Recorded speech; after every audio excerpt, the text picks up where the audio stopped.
Well, you know what? It's great to have a team who will sort of help prepare you, to help push the buttons, to help you go out and ultimately have your best performance. When you get to the Olympics or a World Championship, when it is so big and so important that the smallest little thing can set you off, you need to have these people around you to protect you and to keep some of these things away and just to sort of create a little bubble that you can stay within. And for me, I was lucky because I did have a great team, and there was a harmony that was between them.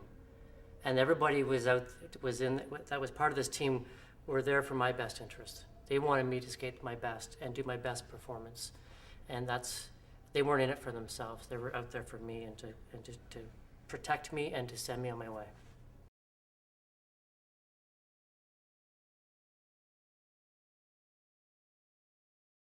Well, in 1984, I went into the Olympics as pretty much the underdog. Scott Hamilton was already a three-time world champion.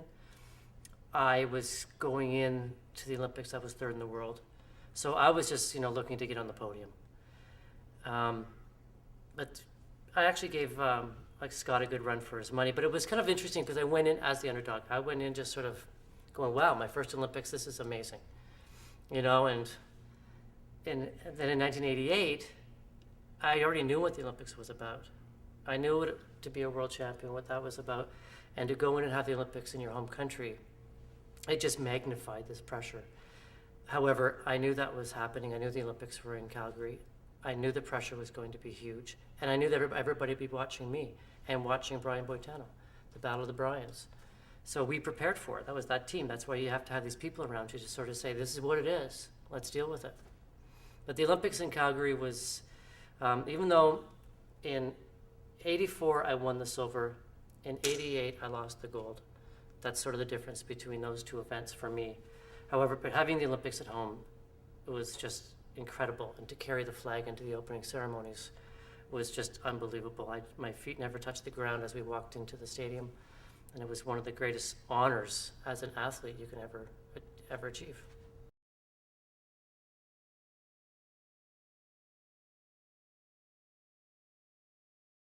Yeah, I mean, 88 was very disappointing because I went in with no other goal than to win. And I didn't prepare myself for anything else. That's why it was so shocking, because I was going in as world champion. I was trained, I was focused, healthy, no injuries. Everything was just going along as planned. And with all those wheels in motion, it was to end, the story that I wrote was to end with an Olympic gold medal. First time for a Canadian man to ever win an Olympic gold medal in figure skating. I wanted to sort of break our little host Olympic city jinx, which is, we are the only two cities to host the Olympics to not win a gold medal, Calgary and Montreal, in the history of the Olympics. So I wanted to kind of break that little jinx, and that didn't happen. So there were a lot of things, a lot of weight, and it was disappointing.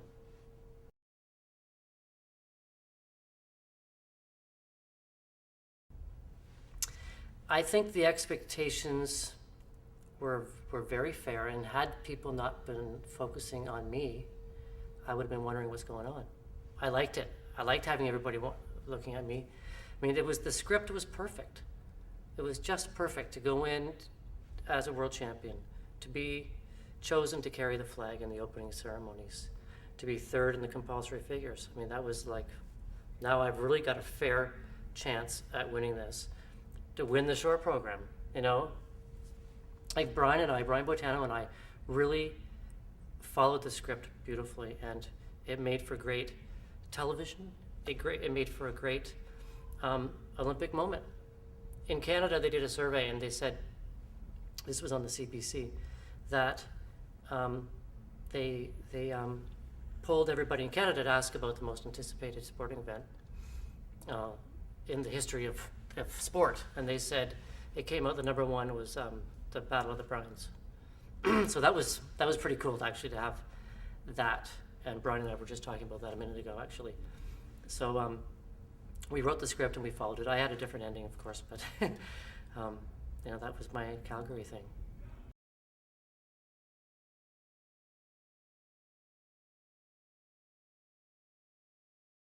There was, yeah, I think the men's event really just kept building, and there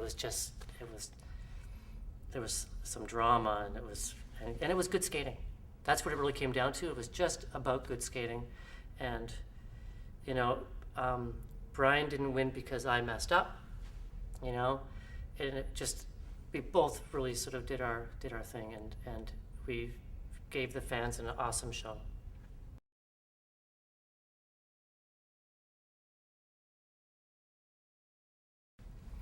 Well, in Cincinnati in '87, there were just, even during the week, there were a lot of people sort of just building. You can feel the energy building towards the end of to the men's free program. Brian and I had a history of competing against each other. You know, starting back in 1978 at the Junior World Championships, and then all the way through for 10 years. But in '87, once again, it was really down to the two of us. And this time I was in his country. And, you know, once again, we just sort of followed through with everything. But I really had a great feeling. I knew the second I got off the airplane in Cincinnati that I was going to win. I just had that feeling. Just from the second I stepped onto the tarmac, I just knew it. And I was anxious to get things going, and let's get this you know, let's get on with the figures. Let's get the short done. Let's get the long done. Let's go home with the gold, and it happened.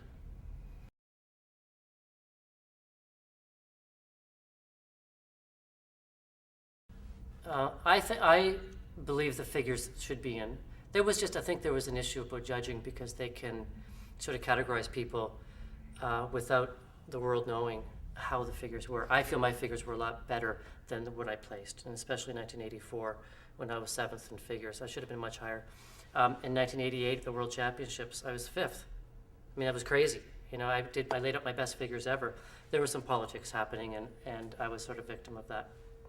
So I'm a little bit bitter about that, but I'm not bitter about what compulsory figures do to a skater, and that just makes them, they have better quality, they have better control, they have better flow, and it's interesting watching skating now, and to teach skating now to someone when you try to teach footwork and you say, can you just do a rocker, and they don't know what a rocker is. And when they do a rocker, they can't hold it, they can't control it. And it really I believe has made an impact on the skating, and not a positive way.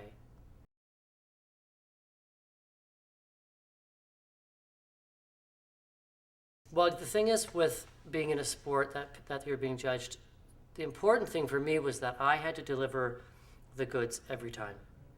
So that when a panel of judges, they look to see who they're judging, they look, okay, Orser, he'll be fine, he'll be good. So-and-so, he'll be good. So-and-so, he won't be good. You know, so they just know in their mind. I make their job easy by delivering every time. You know, and Brian Boitano was the same way. He skated well every time. So that was, when they do their mental, who's going to be the top three, it was Brian Boitano, myself, and somebody else. And that somebody else was always a big question mark. So so that's the thing about when you're being judged. They just, you know what, just make their job easy, you know, and just go out and know that you're the best in the world, and deliver that type of performance, you know. And there are times where, you know, you do the what if thing, and, you know, what if my panel of judges had been drawn a little bit differently? You know, what if I had, you know, a judge from Finland instead of Denmark? Could that have gone the other way? Perhaps. You know, it was just one judge that I needed, one of 4. You know, I wasn't going to get the American judge. But the other 3 that could have gone, you know, so, and if it was all about the draw, it could have been just a better draw for me. And but you know what? I stepped out of one jump, and I opened the door for Boitano to go through. So that's that.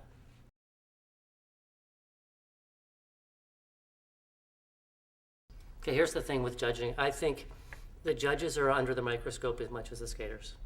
The judges should be as prepared as the skaters. The athletes show up there, they've done their homework. They're trained, they're prepared, they have their daily routine for when they step onto the ice. The judges should have the same thing. They shouldn't just sort of plop themselves down and start looking at an event. They should do their homework. Who's doing what? Is that difficult? Is that better than that? How many turns are they doing in their spins? Are they fast? You know, do all their homework and be nervous. When they sit down, they should be scared to death, because it is for us. When we step on the ice, we're scared to death. You know, we're excited and we're anxious, but it's pretty scary. And it should be scary for those. And the honest judges will sit down and they'll be nervous, and they should be nervous. And they should be on pins and needles. And they should take their job as seriously as we do. And the honest ones do. The corrupt ones are just waiting for the game to play out and hope that their skater that they have already just traded skates up to what they're expecting or not. You know, so they can make the deals. And it's really unfortunate. With the new system, it's a little more difficult to do that. But, I mean, that's why we have a new system, is because there was some corrupt judges. And the thing is, too, that the judges who were caught, you know, they get a 1 year slap on the wrist or a 2 year slap on the wrist. It should be, you know what, you get caught making signals or get caught with a phone call, a taped phone call, you should be out for life. You know, and maybe you shouldn't have a judge on that panel for the next 5 years. I mean, it's a shame that the skater has to pay the price, but that's the pressure that they should be under, and those should be the consequences. That's what I think. Like, out for life. You know, this 1 year little slap on the wrist, you know, and to them, and you know what? Then they bring in another judge who can do the same thing. They'll continue playing the same game. It's unfortunate, but that's why the new system, it'll be more difficult for this to happen.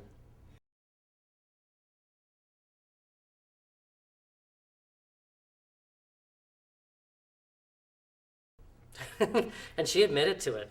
She admitted to doing this, striking a deal. Sure, she was pressured by the federation. You know, I mean, are they doing this for the frequent flyer points, or like, what is that? I don't get it. You know, if they say they're doing it for the love of the sport, then they should be having the right person win. Jamie and David were the best that night. Absolutely. As far as talent goes, I think both teams are very, very good, and it could have gone either way. You know, Anton made a little mistake. He opened the door for Jamie and David. Jamie and David were better anyway. And Jamie and David ended up second, and that was disappointing. I know how that feels. Had this Olympics been anywhere else other than America, that result would have stayed. I was happy for Jamie and David because they got what they deserved. But there were a lot. You look down the list of competitions, Olympic Games, events where somebody else should have won. You know, I'm not going to say anything, but there are a lot of these times where, you know what, so-and-so should have won, they didn't. You know, that's the sport. You know, you can go in and you can complain to the ISU, but no one's going to really listen. But, you know, it was in America. They had Rosie O'Donnell and Jay Leno and all these people making a big squawk about it, and so they got it reversed. I mean, it was shocking.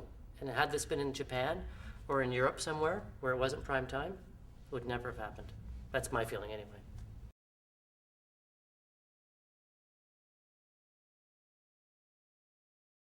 Well, see, now that the compulsory figures are gone, I was getting worried that the skating quality was going to be sort of jeopardized. However, now with this new system, skaters need to skate.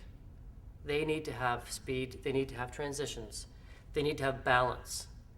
Jumps, spins, speed, interesting steps, interesting footwork, not done on toe picks, but with edges and both directions and interesting turns.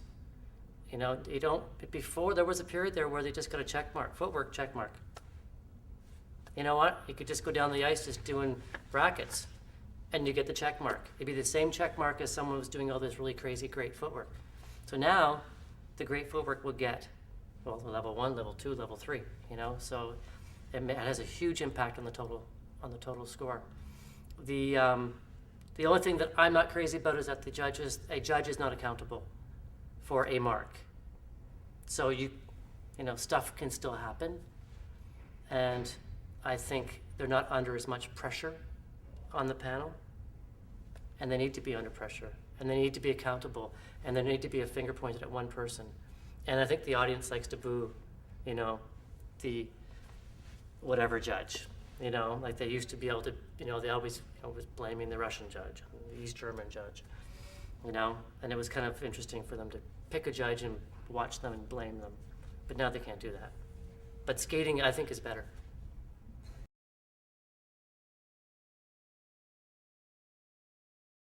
I'm just starting to figure out that you know, with the total points, you know, at the end of the day, now I'm starting to figure out what a good program is and how many points that is.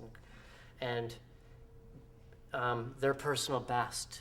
You know, they got 286 points, was their personal best. And so now you can watch them and then see the score come up and hope that they beat their personal best. I mean, as somebody sitting at home on their couch watching it. And it will take a number of events for people to get used to it. I'm just getting used to it. And you know what? I did like the 6.0 system, but I think that I think our corrupt judging sort of messed that up. So we're back to square one, and we're just trying to protect the skaters, and we're trying to build and make the sport much better. And there will be some mistakes, and there will be some growing pains, and we just have to keep sort of fixing it as we go.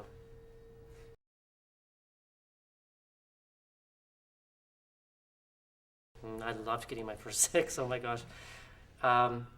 It's, what, as a skater, as an athlete, that's something you strive for. There's nothing, what a fantastic compliment when somebody puts up a 6.0.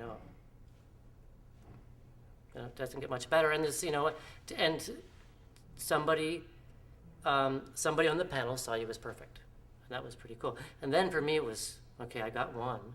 So let's, see how many we can get. So let's keep it going. It was fun.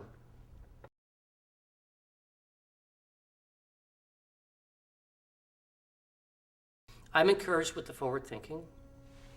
I'm sure there are some federations that are happy with it. People are always sort of resist change, but this is where the sport is going, and I like to see some of these. I like to see somebody come from 6th place to 1st. I think that's awesome, and I think it's encouraging for a skater to go into a long program, just knowing that you can still do it. Whereas before, there were many times you go into the long program just because I was 5th in figures, I didn't have a chance. I could have got out there to quad everything. It didn't matter. If I was 1st and Boitano was 2nd, I would be 2nd. Because I was 5th in figures. So now you can go out there and skate and get the extra points and move up from 6th to 1st. So that's encouraging. I think the main thing, I think it's important that we get our fans back. I think it's important that we get the excitement back and we get some household names. That's what's going to get our sport back to where it was. And there's certainly the talent out there, that's for sure. But we just have to sort of promote them and market them properly. And I think the system will help.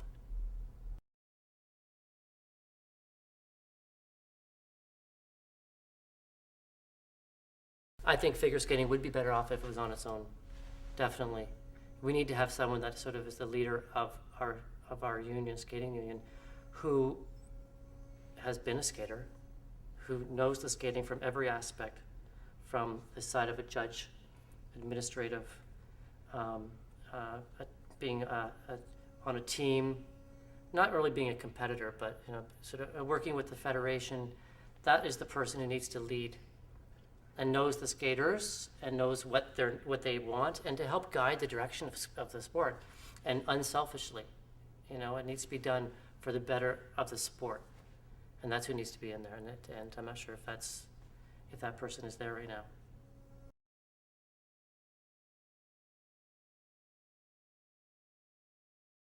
I knew that Sonia Bianchetti was a fan. I know that she liked my skating. I knew that she wanted me to do well, and she wanted me to get to the top. I don't think she did any politicking, nor would I expect her to. But knowing that I had her support was helpful. Knowing that if I skated my absolute best, that she would support me on that. And she was always very encouraging, and she would always smile. When I saw her on the panel, if I knew she was my referee, I'd have a little bit of a sigh of, okay, this is going to be fair. Because she was fair. She loved skating. She loved good skating. And so I think we had that in common.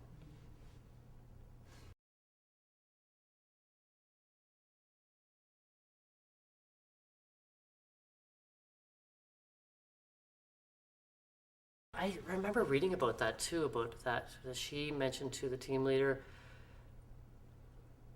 Obviously, it got through to me because I obviously changed it and I didn't get the deduction because there was a risk of a deduction, I guess is what was happening, that she was hearing.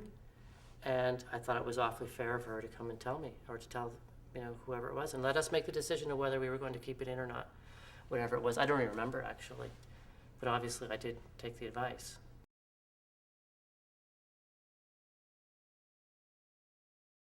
Obviously this was a minor change, because I am certainly one for not making a change. I usually, by October or November of a season, everything is set, every crossover is set, and you can ask my coach or my choreographer. I mean, if someone steps in there to try to make a change, forget it. I am set in my ways, and that is it. So this had to be just this must have been a minor change.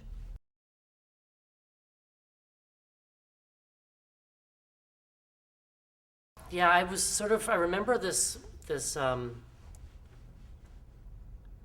new federation it was brewing, it was happening, and I knew some of the players, and yes, there were some big names and some key influential people.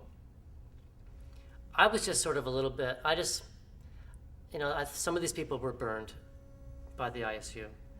And whether it was fair or not, I don't know. I can't imagine someone intentionally burning Sonia Bianchetti. And then to start another federation, I just thought there was no way, because the International Skating Union is so big, and to go head-to-head against that is really tough. People are big talkers, but when push comes to shove, people are going to lean towards, because it's a sport where you're being judged, and there's some politics involved. I mean, I certainly wouldn't want my coach or my federation all of a sudden siding with the other group when I'm still being judged by this big entity. So, I mean, it was awfully brave, and they certainly made their point. And there have been changes in the sport of figure skating. So maybe that was a great outcome, was that we got the new system. And sometimes you have to rant and rave a little bit to sort of be noticed. And they were noticed, and there were changes.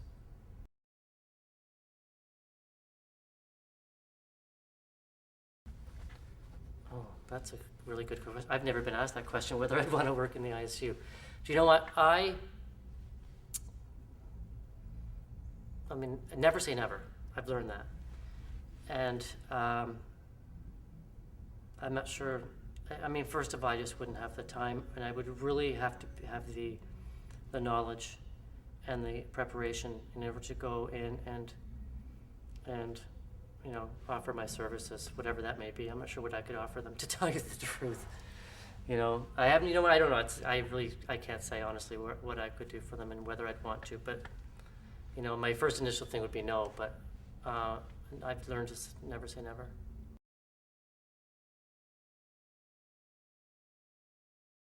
Wow. I think my most memorable was my last one, which was in Budapest in 1988. The free program was my personal best, and I think it could even stand up today. If that was to be presented in a competition now, I think it would do very well. Cincinnati, of course. Then I have the odd Canadian Championship in there that just that stood out, and it was, there were some awesome moments. My first Canadian title in 1981. So, they're sort of over a 8-year period, but there are all the way along. It's nice that you actually have some outstanding performances all the way along.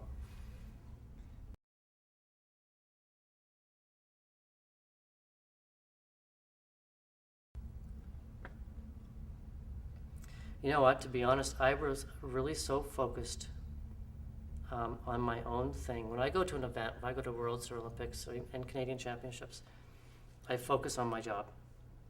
You know what, there was one, because I was finished competing at the time, and that was at the Olympics in Calgary, and it was Elizabeth Manley's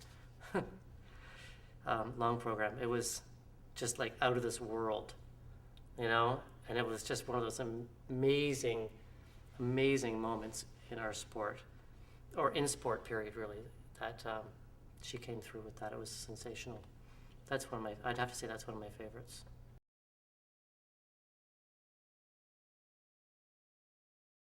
I do follow it. I'm following more now than ever before.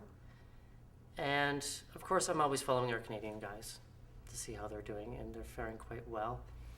And, you know, I keep sort of trying to give them little pep talks and sort of help them through it, because some of them, you know, have a hard time when push comes to shove. However, they're getting better. But I'm watching more often now. I'm a fan of Stefan Lambiel. I think he's a sensational skater, spinner, speed, charisma, passion, all those things that it takes. And I think if we had the old system, he wouldn't be on the podium. With the new system, he deserves to be where he is.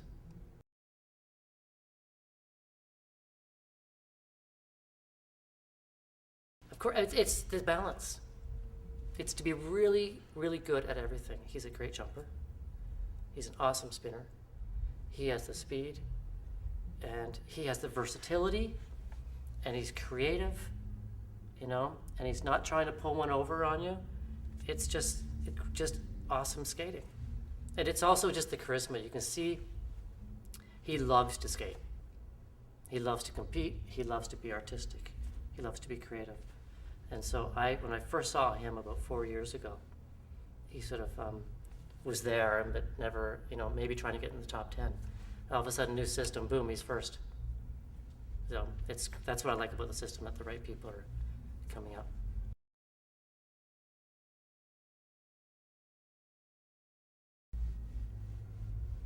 That's a good question. I would so love to see we need to get some household names, and we need to get some, we need the Battle of the Bryans again, and we need to have, the Battle of the Carmens again, and we need to have some people who have been in the sport for a long time. Like a Michelle Kwan, she certainly is helping this sport a lot by hanging in there and skating well. So, I mean, if she won the Olympics, that would sort of get the sport back to where it needs to be, because people have been pulling for her forever.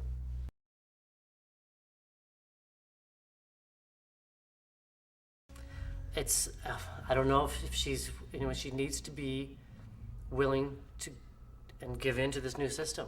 It's like relearning how to skate, but she's a beautiful skater. She's got the quality, she has the edges, she's done figures when she was a kid. So it's to really understand the new system and to give in, and say, this is what I have to do. Okay, let's do it. It's one last year, let's just do it. And nobody's really seen her, so maybe that's what she's doing, and just, I can sympathize with her. Of course, I've never been 5-time world champion, but I was, to be a world champion and for someone to not be Olympic gold medalist, I mean, that is, that's just eating away at her, I'm sure. And if she says it's not, then her nose just stuck out a little further.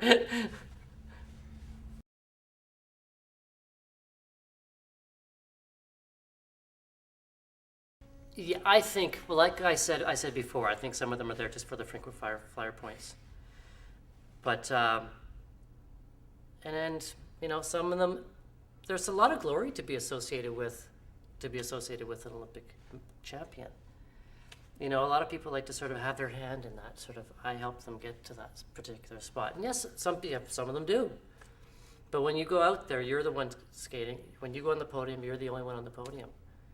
And I mean, I absolutely give credit to the people who helped me along the way, but they came with me to see me do it, not for them to be the star of the party afterwards, And yes, it's going to happen. People are going to be, some officials are there just because they like the limelight. I'm always a big fan of the official who doesn't need to be in the kiss and cry. I know some choreographers who refuse to go in the kiss and cry. It's their moment, it's the skater's moment, and the coach's moment. So all of a sudden, you got the kiss and cry. And I've seen it with mothers in there. I've seen, obviously the coach, choreographers, the team officials, the chiropractor, the doctor. I mean, it gets, you got to open up that lens because it's busy in there. And that's kind of crazy, I think. So when you see the winner with the coach, that's a class act.